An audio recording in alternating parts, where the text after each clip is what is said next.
Waalaikumsalam warahmatullahi wabarakatuh. Kami dari kelompok 14 ingin mempresentasikan proyek kami tentang PHK. Terima kasih sebelumnya buat Ibu dosen Mega mengizinkan buat presentasi sama teman-teman.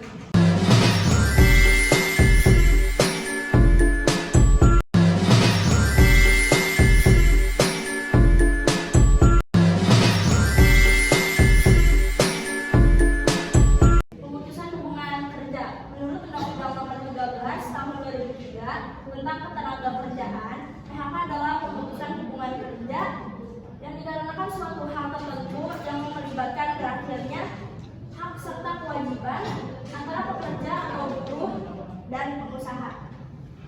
Dasar hukum pertama, PHK dilakukan sesuai dengan ketentuan hukum nasional yang berlaku, termasuk A. Undang-Undang Nomor 13 Tahun 2003 tentang Ketenagakerjaan, Undang-Undang Ketenagakerjaan. B. Undang-Undang Nomor 11 Tahun 2020 tentang Cipta Kerja. C. Peraturan Pemerintahan Nomor 35 Tahun 2021 tentang Perjanjian Kerja, Waktu Kerja, dan PHK.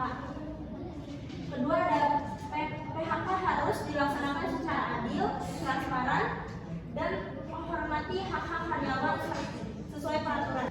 Lalu ada PHK karena pensiun. Pertama, usia pensiun. Usia pensiun ditetapkan sesuai dengan peraturan perusahaan atau perjanjian kerja bersama PKB. Minimal usia 57 tahun sesuai KP nomor 45 tahun 2015. Nomor 2 ada hak-hak karyawan pensiun. A. Pasalnya sebesar 1 kali ketentuan pasal 156 ayat 2 Undang-Undang Ketenagakerjaan. B.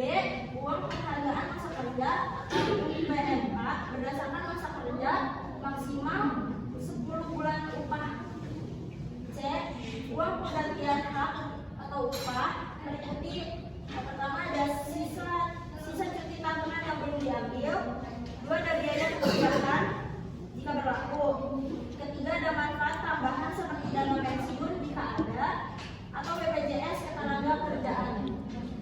Ketiga, ada prosedur PHK karena pensiun. Pertama, perusahaan memberitahu karyawan paling lambat 1 bulan sebelum masa pensiun. B. Penyelesaian administrasi dilakukan sebelum tanggal efektif. Selanjutnya ada PHK karena meninggal dunia. Yang pertama, pemutusan hubungan kerja. Hubungan kerja berakhir secara otomatis jika karyawan meninggal dunia. Yang kedua, hak ahli waris. Pasangan sebesar 2 kali ketentuan pasal 156 ayat 2 Undang-Undang Ketenagakerjaan. Yang B, uang penghargaan masa kerja UPMK sesuai masa kerja maksimal 10 bulan upah. Yang C, uang pengganti hak UPH termasuk hak atas cuti yang belum diambil, biaya perpindahan jika berlaku, dokumen pendukung. Yang ketiga itu ada dokumen pendukung, yaitu surat keterangan kematian dari rumah sakit atau kelurahan, dan yang B, identitas ahli waris yang sah. Selanjutnya ada PHK karena pernikahan sesama rekan kerja. Jika perusahaan memiliki kebijakan larangan menikah dengan sesama rekan kerja dalam satu unit kerja, salah satu karyawan harus mengundurkan diri. Prosedur PHK-nya, karyawan yang mengundurkan diri akibat kebijakan ini tetap berhak atas hak-hak berikut. Yang pertama, mendapatkan uang pergantian hak atau UPH. Yang kedua, gaji badan terakhir dan sisa cuti tahunan. Yang ketiga, ada catatan khusus, perusahaan wajib menjelaskan kebijakan ini dalam peraturan perusahaan yang ditandatangani karyawan saat awal bekerja. Selanjutnya ada PHK karena pengunduran diri. Yang pertama, proses pengunduran diri. Karyawan wajib menyampaikan surat pengunduran diri secara tertulis paling lambat 30 hari sebelum tanggal efektif berhenti bekerja. Hak-hak karyawan yaitu mendapatkan uang pergantian hak termasuk sisa cuti tahunan yang belum diambil, gaji bulan terakhir, dan yang ketiga, hak atas jaminan hari tua atau JHT dari BPJS Ketenagakerjaan. Dan yang ketiga, larangan pengunduran diri. Pengunduran diri tidak diperbolehkan jika karyawan terlibat dalam proyek kritis perusahaan, kecuali mendapatkan persetujuan dari manajemen.